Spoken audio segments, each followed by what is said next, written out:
Good morning.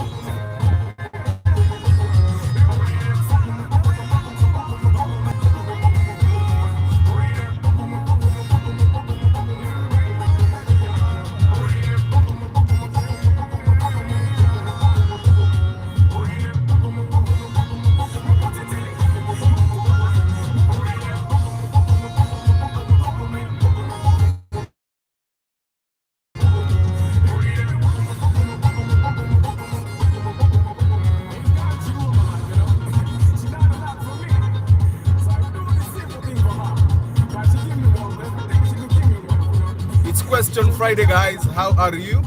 You guys educate me about Janan Luwum.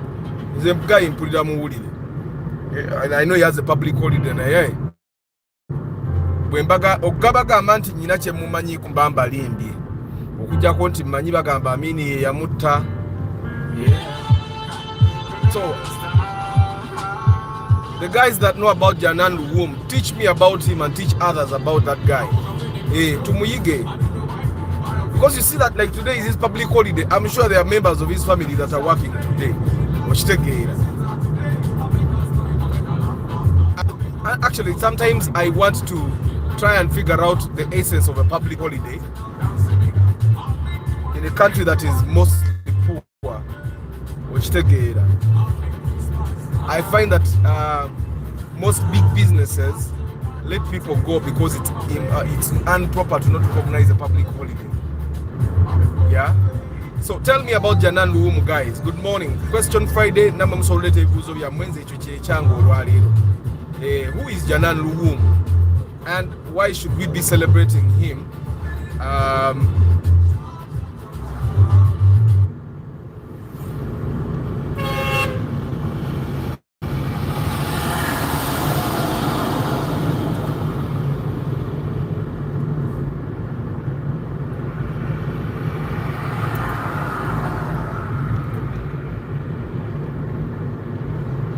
Why should we be celebrating Janan Luwum?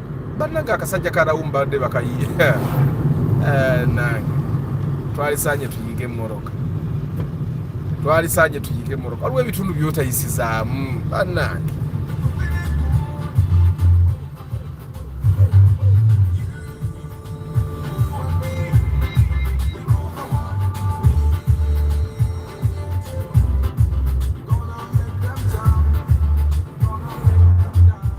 Kwagala okuyisa n'otatuuka gy'olaga nga ate obadde opapa. Naye abantu abamuteba walabu wakifuso ng'ayisa naye nayagala agoberere. You don't do that. When you want to overtake, you overtake on your own terms. Togoberera muntu mulala.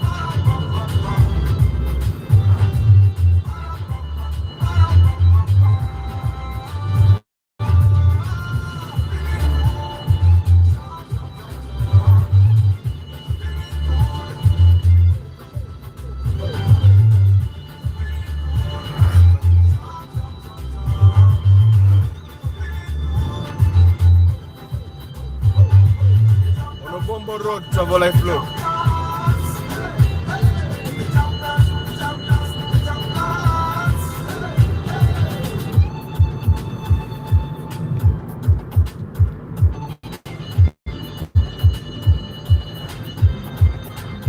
You guys abagala okugula emmotoka mu byalo, do you see how you transport that car? Oyo omusajja omulaba asuubudde Land Cruiser VX. It's cheaper to put it in that lorry than to put it in a breakdown. Ofuna lorry bwetyo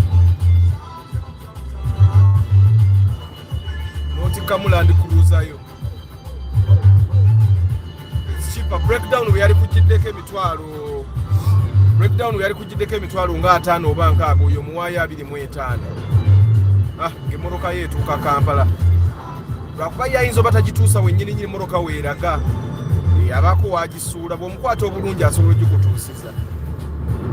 But it's cheaper to transport cars like that than break down.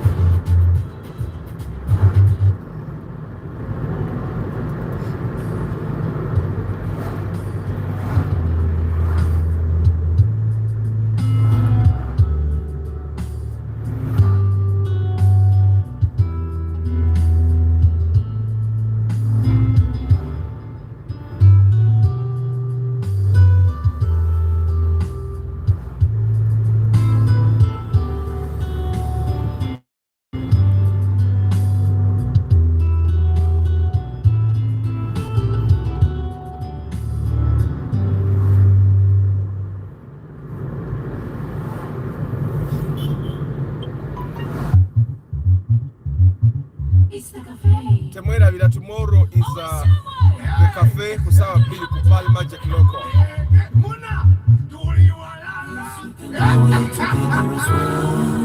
We can do it together as one.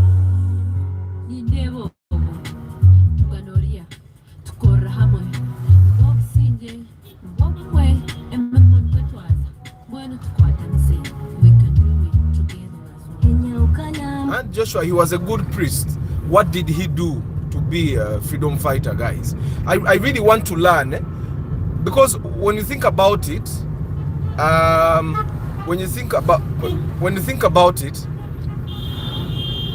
what makes someone a freedom fighter? Yeah, what makes someone a freedom fighter? I want to learn, but apart from just knowing that I was a priest who was called Janan Luwum, who was killed by a sitting president, apparently. But you know, there are other facts that it wasn't actually Amin that killed him. Yeah. So guys, educate me, Njige, educate me. Yeah, he was a freedom fighter. What did he do to be termed as a freedom fighter? Yes, Joshua. And the rest of you guys that know Janan Luwum, who was Janan Luwum? What made him a freedom fighter? Why do we have a public holiday in his name? Yeah. Chechecho. But you guys, your questions today was question Friday. While you talk about Janan Luwum, na ye muletena ebibuzo ebirala.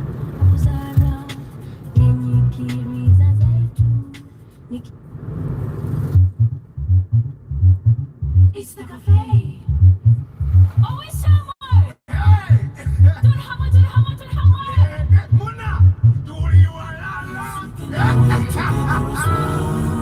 We can do it together as one.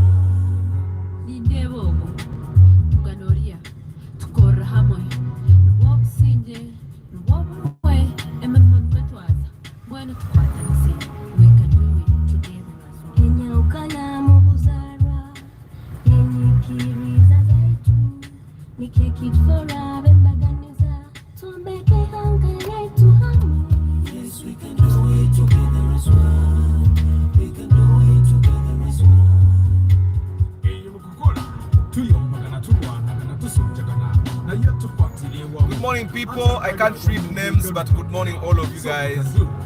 We put a mark akaga nyangenda gasoma konna.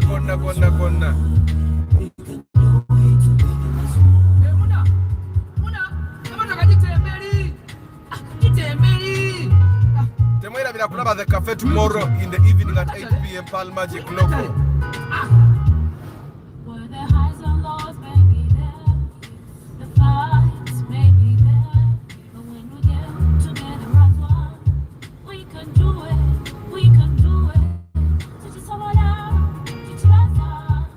Morning, Joseph Barry Kudeme, Jerome, Fred Adokule, Galasi Joshua, Mr. Richie, Muyombia Mark, Tusime Eddie, Bana Mwasuze Mutia, Chambade Hannington, Mwasuze Mutia,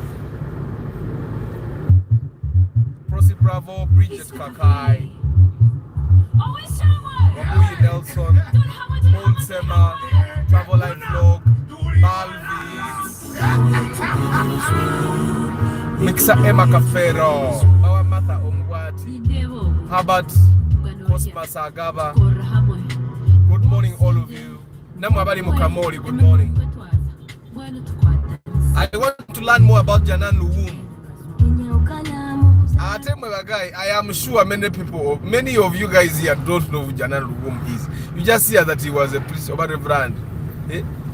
Yeah, bishop. I think he was a bishop. So all of you guys have no idea. Majority of you guys have no idea who. Otherwise, it will not only be Joshua that will be telling me about Janan Luwum. It's important that we learn about our heroes in this country, so that we just don't stay home on those days, claiming to know that they were so and so. It's important that we learn about them to be celebrating in anger.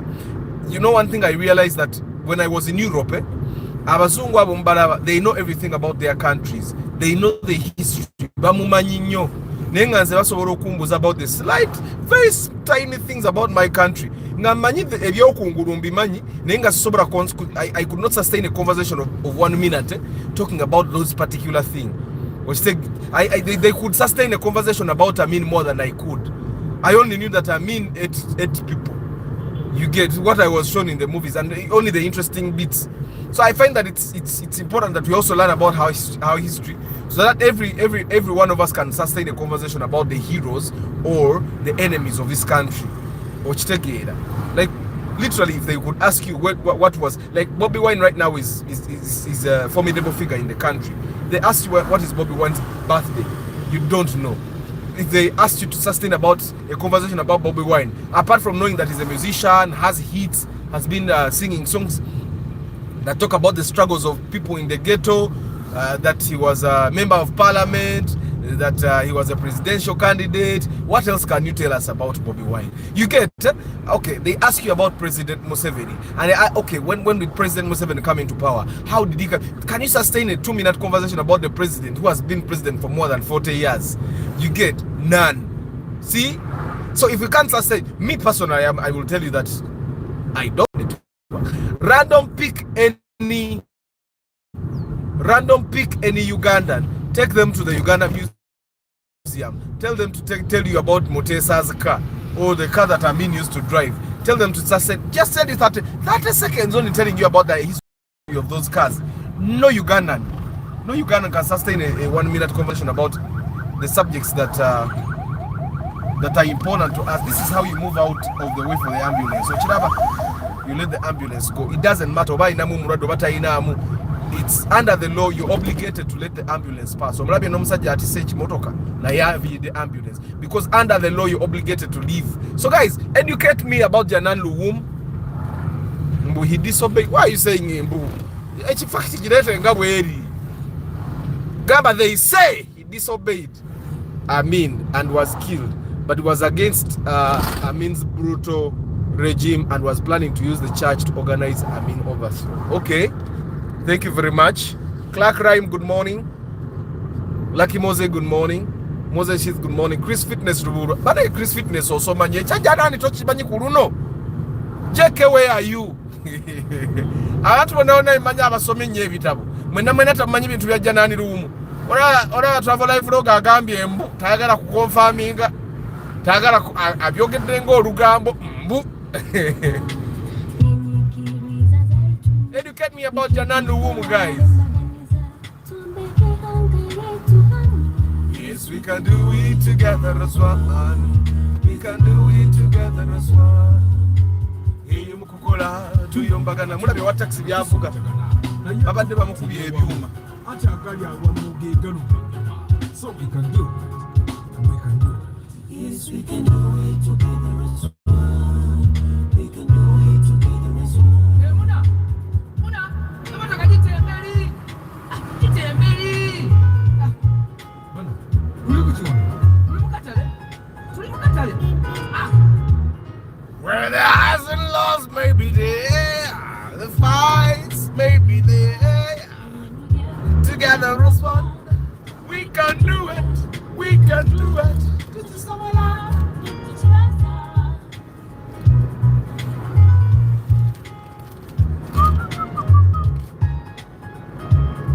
Senkubuke Medi, good morning. I want to start a transportation business.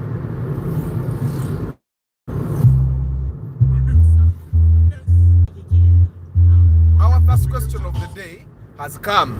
Nange banang people educate me about Temusidi Kabanang Mungabe Kale. Let us take the roll call. Who doesn't know about Janan Luwum? So that the people that know educate us. Me, number one, I don't know. Yani ono Sebugwao not Zengugi. Sebugwao made abuza 50 million. Akole business chimu transport. Special hire. Akole agos. Good morning. Ani atamanyi bya Janan Luwum batusomese fenna. Zamazima simumanyi oyo guy. Simumanyi zimbabulira. God rest his soul. Na simumanyi. So I want to learn more about him. I just don't want to be on a public holiday. Okay? I also feel that there are better ways to celebrate people like that. Yeah, there are better ways to celebrate people like that other than just putting a public holiday. And in a country that is poor like this, I zenga Arthur. Public holiday Wednesdays. So guys, educate me about Janan Luwum. And if you thought that there are better ways to celebrate people, heroes like that, because he's a hero. He's a hero. The people that were there have said that guy is a hero. So he's definitely a hero. But I want to learn more about him, so educate me. Sebugwao, bobo ina milioni atano, that's good capital, first of all. That's good capital, milioni atano capital nunji. Of course, now, before I tell you what I think you should do, I would have to ask you, what do you do? Or what did you do to get that money? And somehow, abantu abasinga bendabye aba investing in transport. They invest in transport because they have been told transport is a lucrative business. They don't invest in transport because it's a conviction that, okay, I've always dreamt of starting a business in transport. Yeah, they have been told that transport is a lucrative business, and so they also want to cash in on that money. Not so. It's not a bad business. Omwana Uber baddenza ampe emitwalo 15 buli week. Okay, that's the first avenue that where you would invest your money.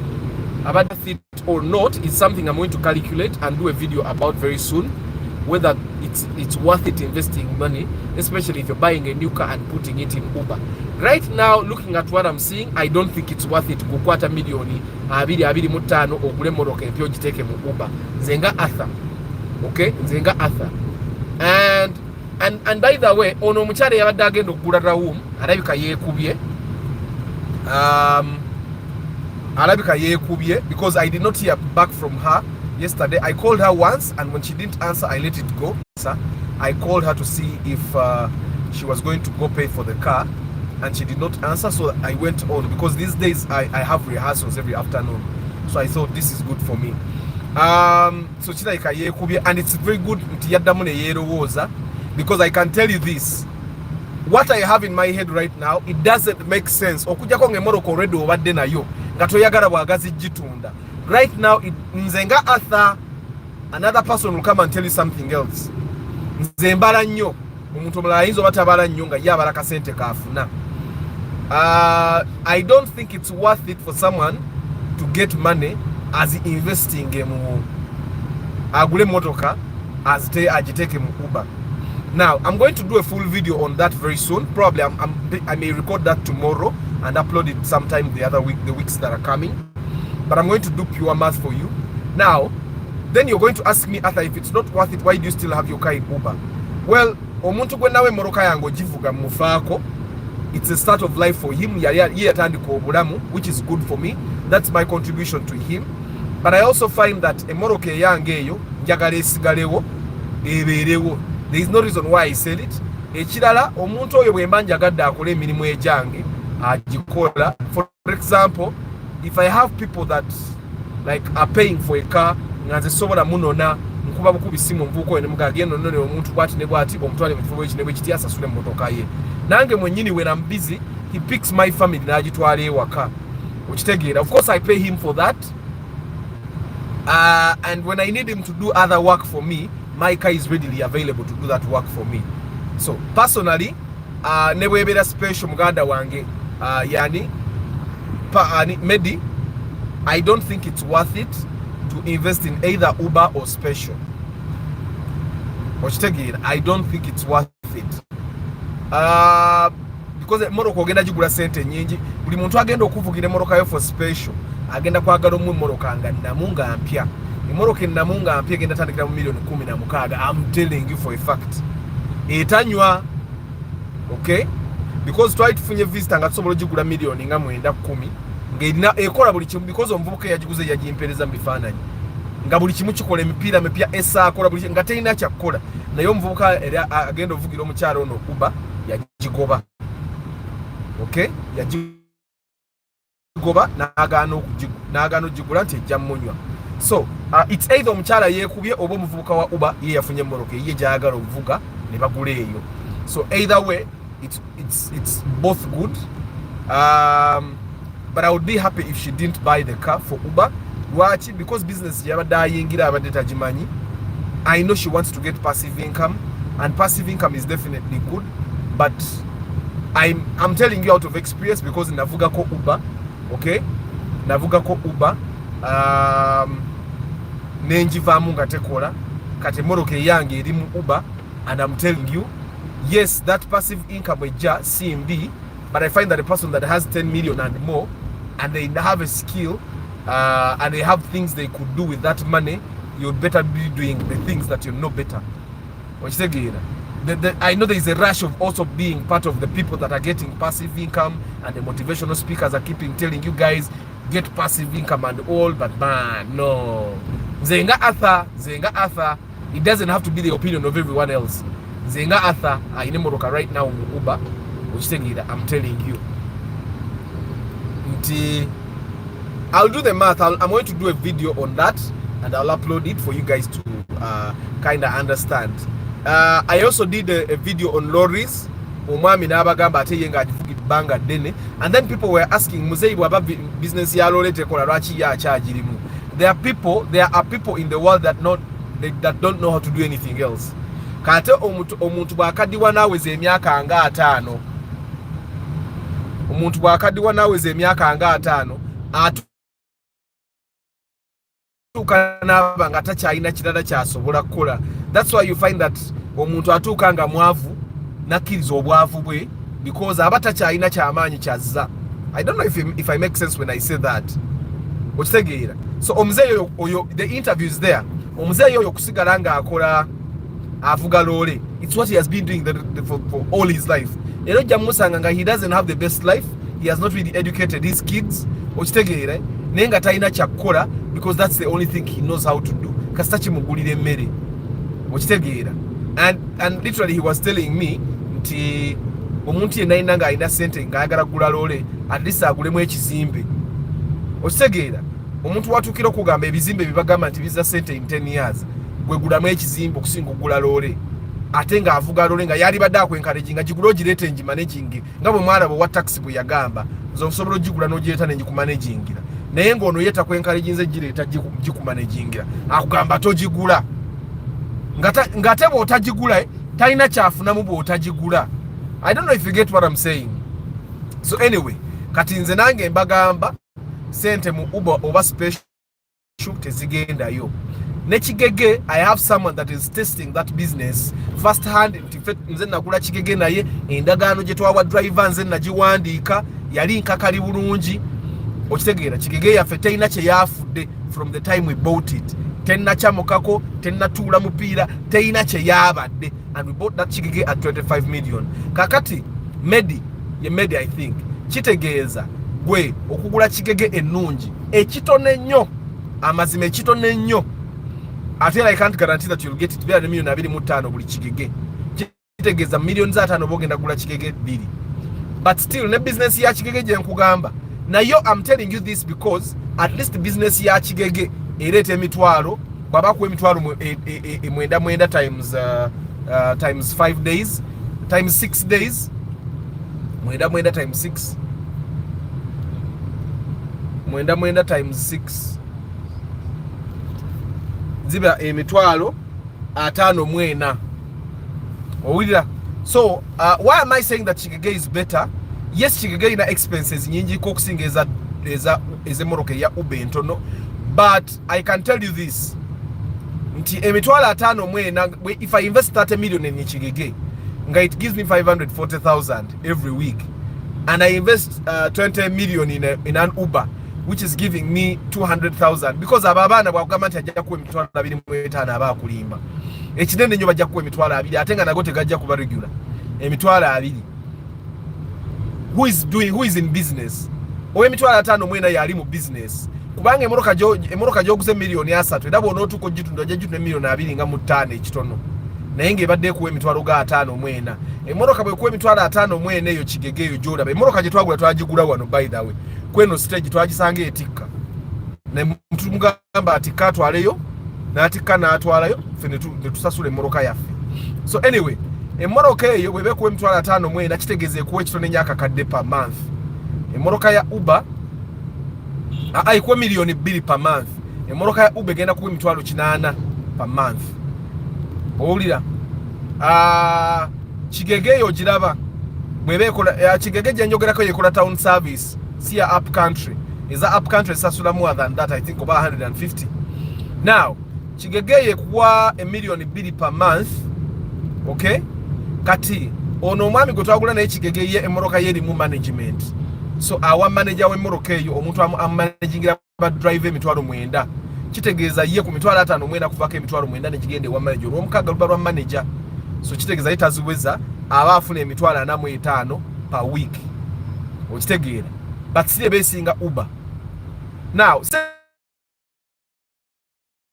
eza Kigege muziraba zo nyingi, you can do something substantial with that money. Emitwalo 8 I'm telling you emitwalo 8 eja Uber tomanya gye ziraga. okitegeera because emitwalo 8 every 2 months ogenda kola service. Yes, Kigegendo za every 2 weeks okola service ya mitwalo 2 ku milioni 2 nojjako emitwalo 2. I'm imagining toyina manager ku milioni 2 nojjako emitwalo 2 nosigaze milioni 4 emitwalo 8. Okay, every 2 anosigaza ku milioni 2 oba osigaze milioni 1 n'emitwalo 6. Milioni 4 n'emitwalo 6. Now oina I think PSV wa buli myezi 3. PSV wa buli myezi 3. Third party yekola olia kati mukama bwakutaasa kati the reason why we have a manager ku tax eyo twafuna manager omuntu ali experienced mu business eno. Okay, ali experienced nti amanyi ba driver baisukwa yeyatuna ne driver ali mu moroka esaawe nagivuga. What we want is to get a driver I know buvunanyizibwa atajja kutomera atajja kuonoona atajja teekako bipapula. That's why we have a manager. Sometimes you let go of some money to have peace. Okitegeera. So anyway, so yani Medi Sebugwawo Medi I think Sebugwawo oba yes. So Sebugwawo, in all honesty I would tell you to nze mu Uber siku encouraging agenda mu special hire siku encouraging agenda yo because ekisooka special hire ze moroka za special hire ziraba ze zimu ku moroka zibakozesa mu kubba emoroka senga bagikwatira mu kubba mukama bwakola obubi n'ofuna omuntu n'agikozesa mu kubba ate ng'olumu abasajja abavuga special hire tebamanya nti bamutwala mu kubba emoroka yo oyinza obutaddamu gikwatako.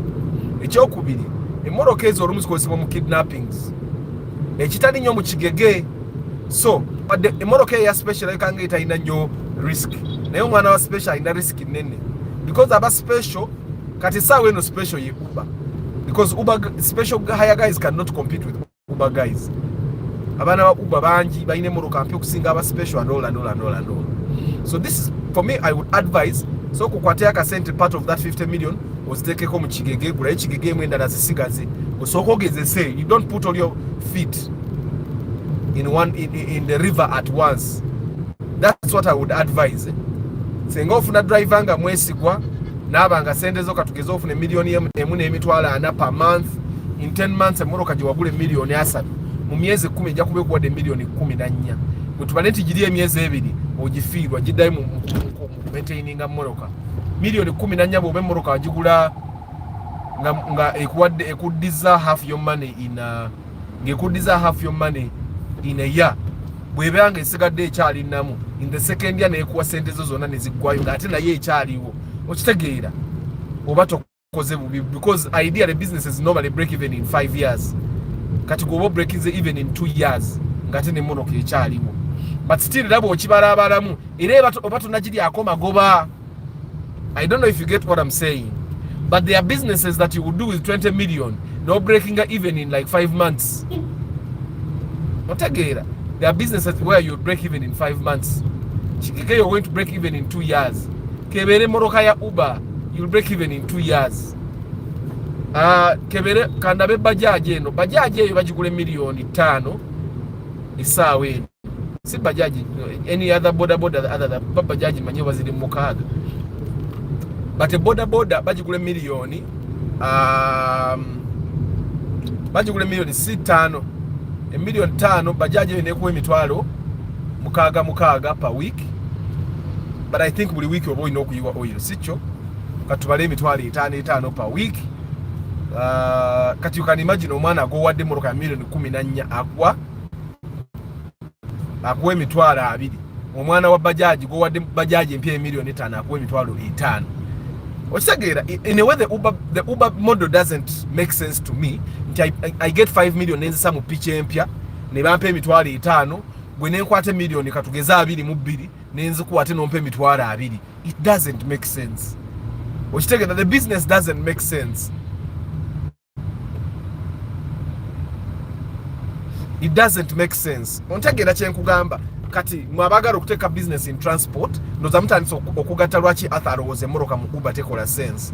Nze moroka yange ojja kumbuza gwe lwaki ogiyina nze moroka yange saagala eveewo saagala gitunda ate era omuntu gwe nagiwa I care about that person. Nze ninga akola contribution mu bulamu bwe let him start a life. Okitegeera so that when because his life has greatly improved okuba inamu emoroka His life has greatly improved. He's happier, he dresses better, he eats better, he can take care of his basic needs. Kati nze moroke yange, as long as ajikwata bulungi simuinaako buzibu. But I'm going to do the math for you, Babali, the expenses I've done for that car, and then you will know why I don't think investing in Uber is worth it. So anyway, guys, it's Question Friday. Educate me about Janan Luwum. Ngenda kusoma ebibuuzo byammwe. I definitely can't read, but when I get a chance, ngenda kuba nsobola okusoma. Leero tugenda yita kusa Apollo Kagwa, because it's a public holiday, right? Tugenda yita kusa Apollo Kagwa. So I want you guys to educate me about Janan Luwum. Ngenda kuddamu ebibuuzo byammwe ebiriwo. Kansokemba baite mwerabira. Tugenda laba kafe ncha kusaba 2 ez'olweggulu. Kansokemba ddemu akayimba ka kafe oba mufa mufe.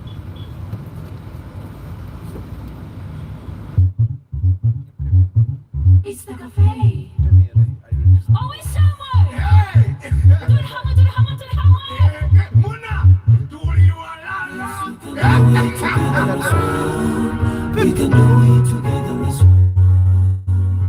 Nindevo. Tukanoria. Tukora hamwe. Nuwop sinje. Nuwop we. Eman petwaza. Bueno tukwata nise. We can do it together as one. Nenyawukana mu buzarwa. Nenyikiriza zaitu muya wemanyi ndima lukiringo sebo kati. Yes, we can do it together as one. We can do it together as one. Mukukola tuyombagana tulwanagana tusojjagana naye tukwatire wamu ate agali awamu gegaluminyama. So we can do it. We can do it. Yes, we can do it together as one. We can do it together as one. Lindako.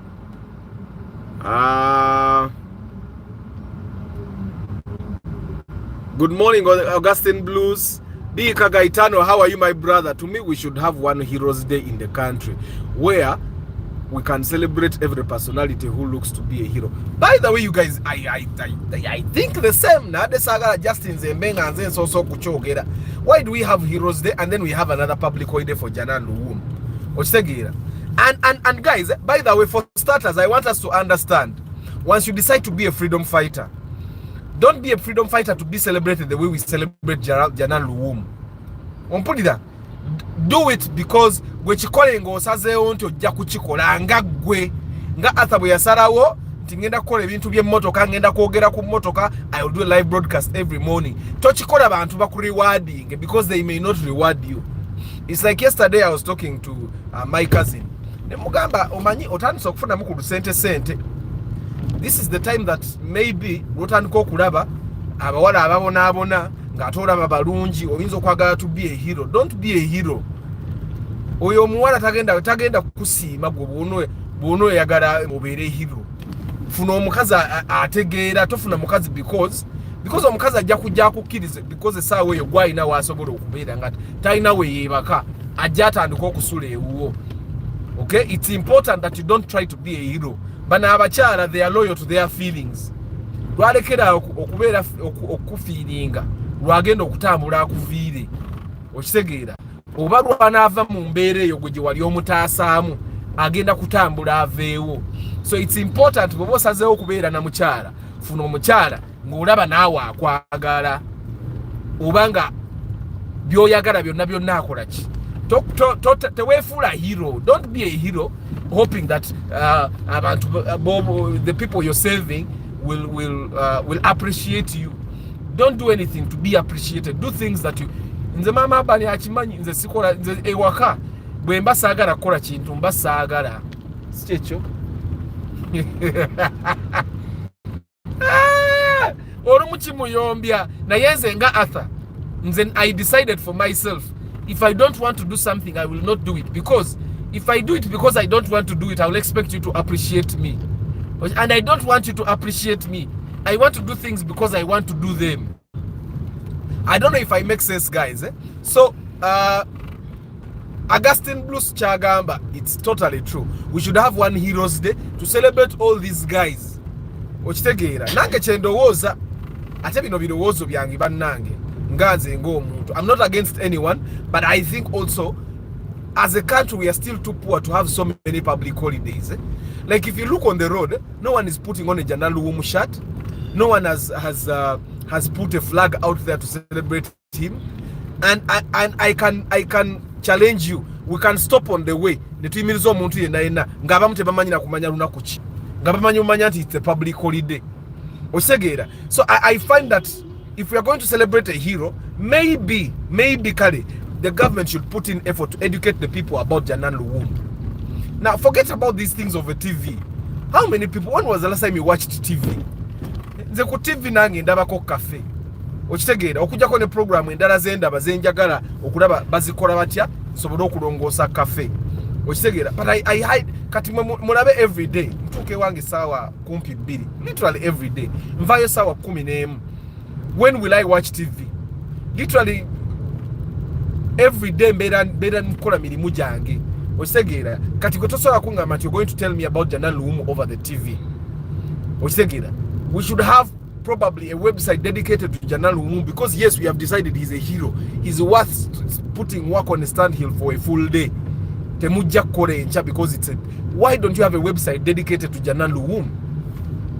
And it's very easy to do that. Tell me to design a website of Janan Luwum and I will design it in a day. Atenga nangesi, I don't have those many resources, but the government should basically have that. Also, we should have social media channels dedicated to Janan Luwum. Now, if also this person is worth stopping an entire day for him, we should also have a museum dedicated to him. Esuti eje yayambala, emoroka je bamukubiramu amasasi, obutabu bamuwandiseeko, a documentary about him, ebyo bintu nga museum ye kakabere katono katanga kali wowe waka. People should go and pay and learn about Janan Luwum. And on every day when we celebrate Janan Luwum, it should be at that museum, not anywhere else. Not in a stadium, not in the state house, it should be there ku museum ya Janan Luwum. So that we push ne family yefu nemu katu celebrating Janan Luwum nayo jasanga nga abantu beba struggling tebayina kiddako. Okitegeera, but that's my thoughts though. Ebyo birowoozo byange. Okitegeera. So but anyway, kyonna kyekiri nga Augustine Bruce wagambye, probably we should have one Heroes Day. Tuleme kulowooza nti buli gwe banagenda kati I saw yanone yali driver wa Bobby Wine, God rest his soul, nga bagamba he's a hero. Yes, but he knew what he was doing. Oyo omwana yatunda ku steering ya Bobby Wine nga akimanyi tutambulira mu kufa. So I sometimes see people saying lwaki Bobby Wine talabirira abaana ba family, and I'm sure he's doing something, but ne bwaba takikoze. You guys, once we decide to be in a struggle, we are there.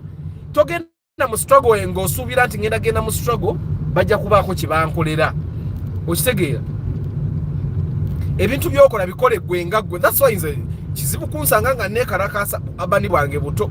Okitegeera, because I don't nze sigenda kola kintu nansubira nti ngenda kikola njagala Chris Fitness ajalabirira abaana bange senga bankube essasi ewa. Ndeka nze ngendera nkuba amasasi obyekwejovaana mbiveeko kati mugulu teri kwejovaana. I was watching an interview and someone was asking, when people die, do they kwejovaana with women? And the guy was saying mugulu teri kwejovaana. Ndeka nyino kwejovaana kati kauba teyejovaana aliye yali mukutendereza Katonda.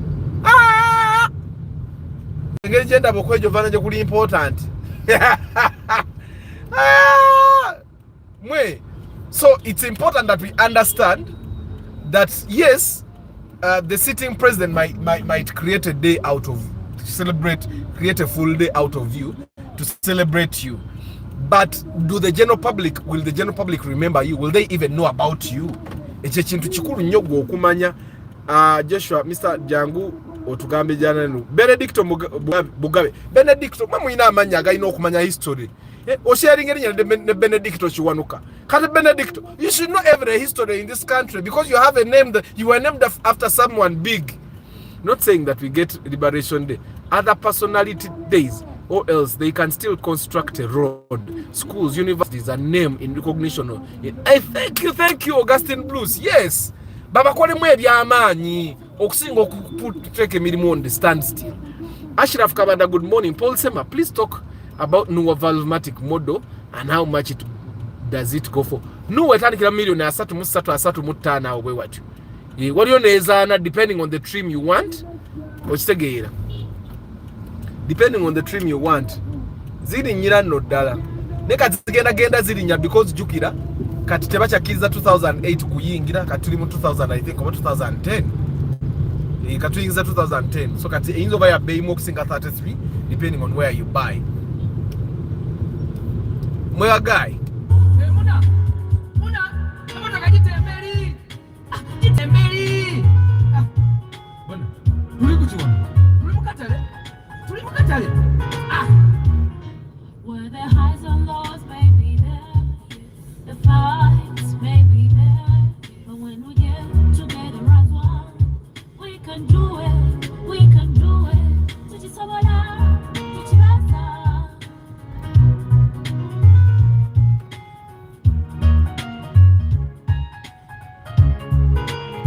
Oyo mwana wa Uber boda oba ayagala wish ya bond 33 million lol.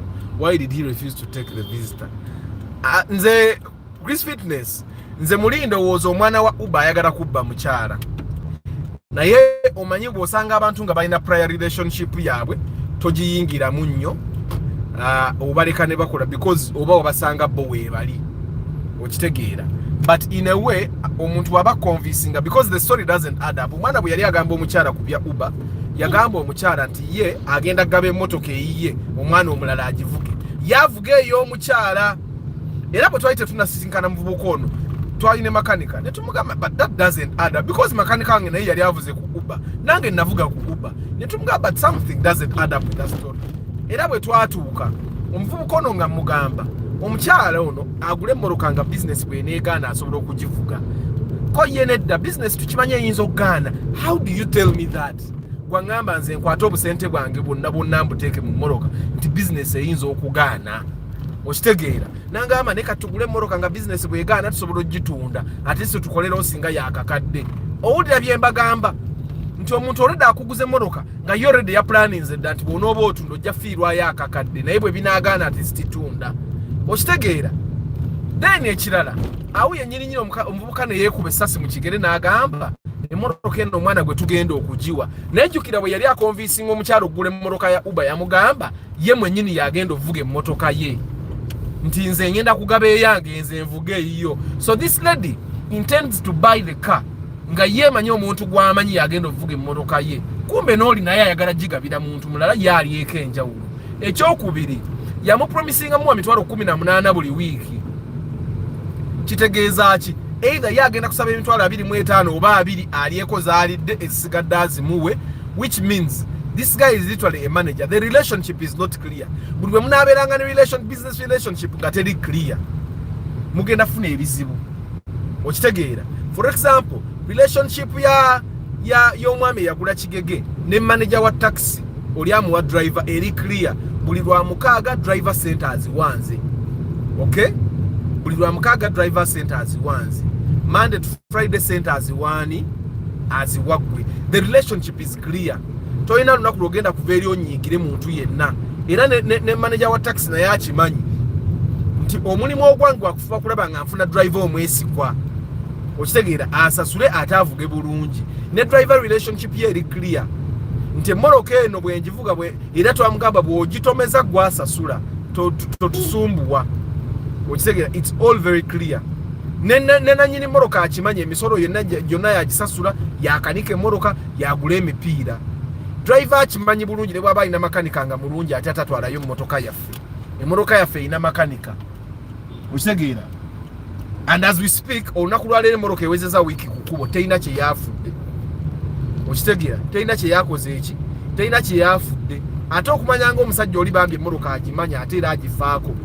Twali tetunnagijja mu parking nze nagenda kukuba kukoleeza ye yajja n'atandikirawo kukebera oyiro okukebera amazzi kakasa nti okitegeera. So he knows what is doing. Kati muntu nuli because I updated the app kati mu control buli before byanjawulo. So anyway guys, I'm going to stop somewhere. I will read some of your comments. Of course I have a class nze the public holiday sibimanyi nina class ku sawa satu ngendo conductinga nendo za mulaba nti ewange siwala tusanzeyo kajama katono tono ewange wadembera 35 kilometers from town. If we didn't have jam, it would take me 30 minutes to get to my place, but because of jam, potholes, wesanga govugide wesawe emo babiri okitegeera. I'm going to park and then I read your comments, but continue educating me about Janan Luwum, and of course now you guys already know I still question the idea of us having an independent holiday. Kampise unza akala ko banangezi kola pre-purchase inspection ubogenda gule moroka ondeta ezijani makanika netukebererako.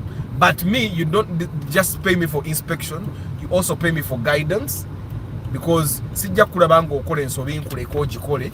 Yes, ana mwetano gomba njagalia go sigazza ne botagula kati nga bolabo mukyalo ono nte yagula mmoroka sigazza naye ebiseera ebisinga kiyamba gwe okitegera kuba omukyalo yali agenda gula mmoroka milioni 15 kitundu mmoroka ya milioni 15 ekitundu ezo sente oziraba. It's good money, no problem. You'll be getting a car, but it's sente. Money is money when you have the money, but once you let go of the money, once you let go of the money, you don't have the money. Atenga sente manyi ekyo omuntu atamanyi nti omuntu alina sente abana amanyi abandoza obata nakwata bukwasi ku sente. Sente kintu kikulu nnyo mu bulamu bw'omuntu. So whenever you can keep your money, please always keep it. Katika ndalo kusoma comment zamwe ate dandoza basibulo mulundi gumu, but ebyo byonna binanga bikyali awo about celebrating a Janan Luwum. But guy, it's important that you always remember don't do something so that you get celebrated or appreciated. Do something that you want to do. Nze sikola kintu nze obulamu bwange bonna sikola kye saagala kukola. Sigenda ku mukolo gwe saagala gendako okitegeera. Nebo kuba kuziika bwe mba saagala gendayo sigendayo, because saagala kujja nsuubire nti ojja kunzijukira.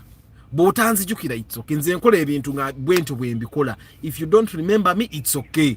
If you don't appreciate me, it's okay. So buli kyenkola nze nkikola with all my heart, so that if you don't appreciate or remember me, I did my part. I used 1 million nga 25 Balvids. The holiday is dedicated to the life and services of Janan Luwum. He is the former Archbishop of the Anglican Church of Uganda, regarded as being murdered on the orders of Amin. Oh, he was the Archbishop. Okay. Yeah, I remember hearing that. Munasonyiwa ntenda kwata ebintu ala maso dala ebintu nebikabye moroka ebisere nkwata kyenda byeke emirundi ejiwera. Arthur, does your pre-purchase inspection fee expire in that if someone paid and they do not turn up for the reason here and there, do you give them time till it's done? What do you mean, Chibuka Ambrose? Because you book the day and then you come and we inspect. So if you don't turn up, the inspection has not happened. But if you turn up and we inspect, we have inspected. But if you don't turn up, we have not inspected. That's why normally I tell you guys, where is a mitwali etano to book your day. Then endalo zisasule mu cash ngoze. Otegera kyengamba endalo zisasule mu cash bojja. But you book the day. Otegera. But bwoba tojje, you call me. You call me no ngamba sijja kusobola kujja because of this and that. Jerome agamba, Mr. Arthur, we have few likes this morning. Bambi. Guys, like the broadcast. Only 17 likes. I tell you guys are 42. He spoke about the injustices by the regime then. Oh, he spoke about the injustices. Okay. I think people underrate Chigege because it's not fancy. Mufa abavubuka in terms of outlook. Yes, thank you, Chris Fitness. By the way, try to get okunonya Chigege. Natunira Chigege azonnate size zidown zirabika nti nungi. Era bwe yagala mbo ogule Chigege erabika obulungi kyokka. Ogenda gule moroka envundu nga gwofudde ku ndabika. Ekintu ekimu kyolina okumanya bwe ogenda gula Chigege. Gula Chigege namu seerabika obulungi ennyo. Because si gwagenda no jivuga, driver agenda ojivuga yayagala motoka namu. Eita ku basirikale sinti nungi nnyo eita ku basirikale. Serunjoji William, good morning. Arthur, I'm in border business. Each bike gives 600k a month. That's 20k daily. Border zigabana mitwalo ebiri. Kati border ebesinga ne moroka ya Uber. Because the moroka ya Uber genda kuwe mitwalo 8. Okitegera, border yiye kuwe mitwalo 6. Habati abagambye kati mwe mumanyi. Kati awatisti okuinvestinga mu Uber, ainvestinze mu border ayinza okusinga. Bajaji ngampya egaba emitwalo ebiri mukibulidde bantu bange bajaji empya million 5 egaba emitwalo emeka ebiri.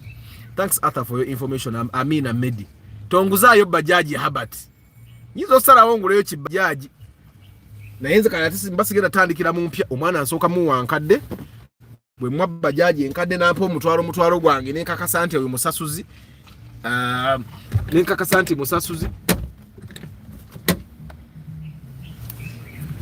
nti musasuzi nga omugulira empya ng'enkadde njiwa omulala nga n'oyampa omutwalo okitegeera ya mukiwulidde bannange Habart abagambye boda empya ereeta emitwalo ebiri because eba mpya. Matembe Abdullah Sasa Apro Kagwa, I grew up in there around the Chikoni Mukane Hostel. Oh, Mr. Arthur, 50 million forward in Chirombe Oyita. My father yalemwa tax, then he bought tipper, now he's okay. Oh, agule forward in Chirombe bana anna yo business yeta nze nyino omuntu gwe manyi yagule Chirombe na ya achali mwavu nayenga yagule Chirombe. Chris Da Vinci, good morning. Ray, wabula we have roads. As if Arthur oli mu game of potholes. Waliwo ogayi mu America musomesa digital marketing yangambi ensonga lwaki tasobola gula moroka Kampala, tasobola vuga mu potholes e Kampala. Tasobola. Good morning Kalavas and Mihoima Masin. Hi Agaba, how is Hoima? Ben Kako, good morning. Bachitwala banga nti nga omaze okukola transfer card okudda mu mannya gange kitwala banga ki? It depends on who is doing it for you. Naye bala week ebiseera ebisinga week emu emala. The Holy Quran says in paradise there are women. Okwejovana teri kwejovana nze nejovanira wano nze kyo kyekimu ku bintu ebigenda okungana okulisikinga obulamu bwange ngende eyo gye batejovanira agenda kusoma. I have a class with her today. Ajati lero goyambadde ebyaba Ajati. So anyway, okwejovana Chris Fitness tekuli yeri tugenda kubeera mu kutendereza Mukama atoba eri abakazi ne banabanga gye balinga balina hips tojja ziraba ojja bolabanga abasajja bano nga muli wait a friend we have in Jesus bye tugenda okubanga mu ggulu. Is there any possibility to change EFI to VVTI? No, just buy a VVTI engine if it's what you want. Good morning, Council Patrick Asiku. Good morning, Alan Molinda. Good morning, Nicholas Seulime. Good morning, Mr. Chris. We are believers na after die dogwa kenyama. Mazimo kwejovana kuva. Era banange mwejovane nga mukyali wano. Ekintu kiri very serious by the way. Muleke kukizanyirako. Good morning, Sereko Starch, Norman Karuhangu ngontu nolira bulala. Traffic tasobola kumukuba kipapula. Arthur, how is Uber performing? Last did it in 2022 and the driver disappointed me, but now I want to use a relative. Augustine Blue Sebo, driving 70 kilometers a day. How did you do it with all that distance? No. No, when I didn't vuga Uber, nali mbera Kasangati. So I was driving 14 kilometers. I think I nekasanga to a request. Zabanga atona ina zabanga yo. But 70 kilometers kati nasenguka. Jembera walala. Nicholas, personally I don't think Uber is worth it anymore. Especially as an owner. It's not because omwana agenda kuwe mitwala abiri. Uyo redo msajja akugambe kati bwogula bajaje enkadde ya milioni nga 3 ekuwa mutwalo. Bwogula bajaje empya Habart akugambye kuwe mitwalo ebiri kitegeze bajaje empya kuwe mitwalo 6. Emoroka ya Uber egenda kuwe kinene nnyo mitwalo 8. Ate maintenance y'emoroka ya Uber ya bei kati relative wala kitomufunda permit ya pichi nayo nagisasula mpola nabanga alina permit third party kweri okisegera kyemugamba niko. That's something I'm thinking about. Alan Mulindwa Sichitegede Alan Mulindwa. Arthur, I'm starting Uber in May. Which cars do you recommend and what price range?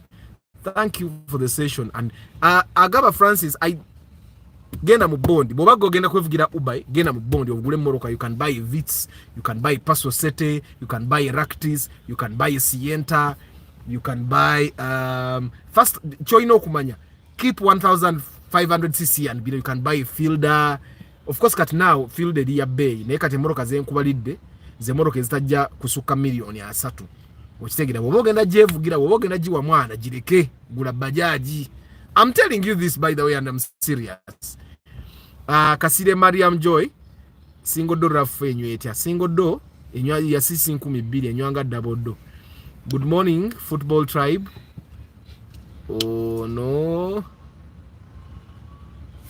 but I gave a Hero Hunter bike to some dude to ride on loan, but he failed to be consistent and I retrieved it. Kati nemu Uber nayo kisoboka.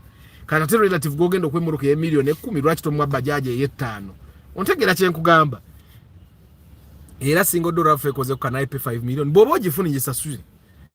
Bobo funye rafu short ye million 5 gisasule. Teri yo bode gaba mitwale 2 in a day. Anti oli yako Ismail, oli yakugambe business gyalimu. Oli bwakugamba anti business gyalimu, ate go muwakanyiza ati bwaba kugamba anti emwe mitwale 2. Nze manye nti bajaji zigabe pichi zigaba omutwalo naye yakugambye 2. Arthur, can I get a tipper around 2025? Yes, you can. Hajara, good morning.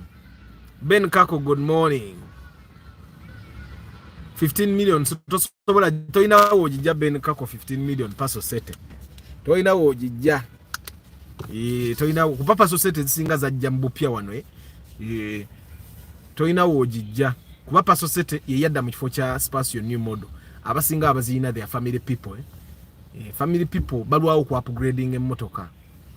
So ojja kumusanga nti abakyagivuga abakyajagali mmoroka ye. Osobola ofuna muno ommotoka obulala laba practice kuba bavubuka bavuga ate ebisere mbaba bagala ku upgrading. Osobola ofuna Sienta, osobola ofuna mmoroka kyawe endala. Yeah, there are other cars you can get at 15 but not the yeah. So guys, munoza sigenda basibula. It has been a very good Friday. Njize ku Janan Luwum, Archbishop of Uganda. Ba mutara kogera kubiruma bana Uganda. I think the thing that I think destroyed Amin the fastest was that ntiye ya kubanga masasi. Okitegeera nga taina nsonyi akuba masasi ensi yonna netegeera nti bwaba ye yabattanga wonna be naye balina be banyumiza Amin be yakubira amasasi wano ku City Square nti nga abateekawo mu line ne ba papa ngensi yonna eraba. It was a very brutal way of killing whatever, for whatever reason you were killing someone. It was a very brutal way of killing them. But anyway guys, kamba soma amanyamba siule Mugalasi Joshua Mix Farm, Muyombia Mark, Tusime Eddie, Mr. Richie UG, Cosmas Agaba, Habat, Mukisa Emma Kafero, Sebugwao Medi, Balvids, Travel Live Vlog, Paul Sema, Wabuyi Nelson, Matembe Abdul Nasa, Prosi Bravo, Bridget Kaka, Chamba de Hannington, Jerome, Fred Adukule, Joseph Bari Kudeme, Temwera Binankuna Pre-Purchase Inspection, Akasente Mukalete, Clark Rhyme, Lucky Mose, Moses Heath, Chris Fitness, Sebugwao Medi, Chibuka Ambrose, Augustine, but Chibuka Ambrose yabuziza kucha transport. Any day bajaji nebe kuwo mtwalo gumbuli lunaku ngekwenda ku mukaga esinga Uber. Kubebe genda kuwe mtwalo mukaga omutwalo guze mu service osigaze emitwalo emeka. Uber gyotademu million eziwere 10 egenda kuwe ekinene nye emitwalo ameka. Emitwalo 2. Ate nga maintenance ya omupira gwe muruka ya Uber gwa mitwalo kitene nnyo 10 na mukaga. Okitegeera ate omupira gwa mmoroka ya Uber gugwako mangu okusinga ogwa bajaji oba TVS or whatever boda you may think about. Okitegeera. And in terms of tracking ne boda baziteka mu tracker. Nti gogena nogula boda yo givuga no gitwala somewhere no teka mu tracker yo omwana no mwita mugaja nkwe bajaji gendo ovuge mpo mutwalo gwange bulinaku. I also find that omutwalo ku boda okujja ngo omuntu alile zitayagala kukola omutwalo gwa boda gwangu okukola ne wabanga agenze na signing up for safe border omutwalo gwa boda gwangu okukola okusinga omwana ono gwosaba emitwalo 2 agemmotoka omitwalo 2 asobola okulemerera naye wo omutwalo tasobola kulemererwa. Augustine Blues. Chibuka daga tuli banji. Okay. Gaitano Bika, Gaitano, Benedicto Bugabe, Ashraf Kabanda,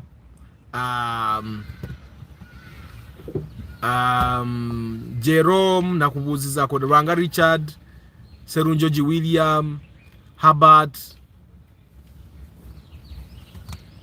Chris Da Vinci, Ray, Ben Kako, Kanso Patrick Asiku, Alan Mulindo, Nicolas Seulime,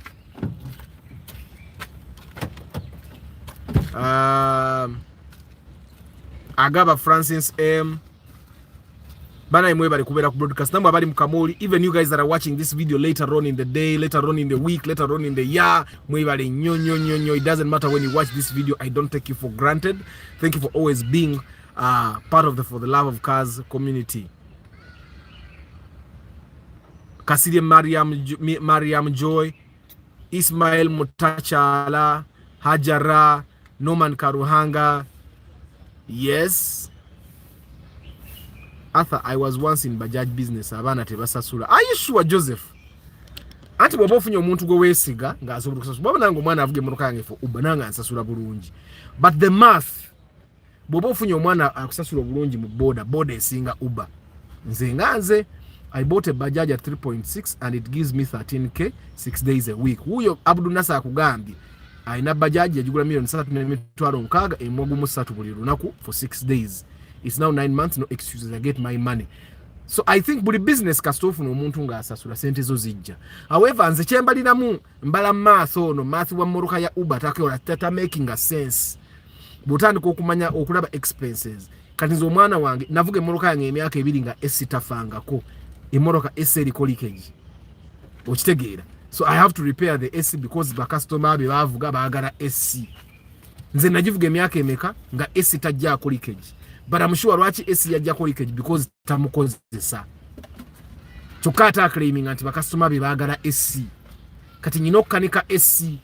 Their expenses mu Bajaj zitajja kubaayo. So nga ate mu moroka ya Uber zijja kubaayo. Their expenses mu Kigege nga tezijja kubaayo. So nga ate mu Uber zijja kubaayo. Kigege togenda kusala muntu nga akusaba AC. Teli. Okitegeera. Techiriyo. But anyway guys, I'll see you tomorrow evening. Broadcast yencha saa 10:15. Good morning Arthur. 8 million bits esobola okutambula from Kampala to Masaka every after 3 days without getting a problem. Can't be inspecting. It's possible. Osobola gifuna twabuli bali batwetera vitis nga million oba 8 kitundu. Nga engine nungi naye nga bode embi ya kigo. Nenga yo engine yali mpya. Okitegeera. So it's very possible nti osobola okufuna emmoroka eyo vitis ngisobola otambula every 3 days maybe na biyinza oba compromised. Hi Namfuka Dorothy, how are you? So guys, I wish you a very lovely day. Tomorrow the broadcast will happen at 5:15 p.m. I wish you a very lovely day. May God bless you. Celebrate Janan, be a better person the way Janan would have what I wanted you to be. Ciao.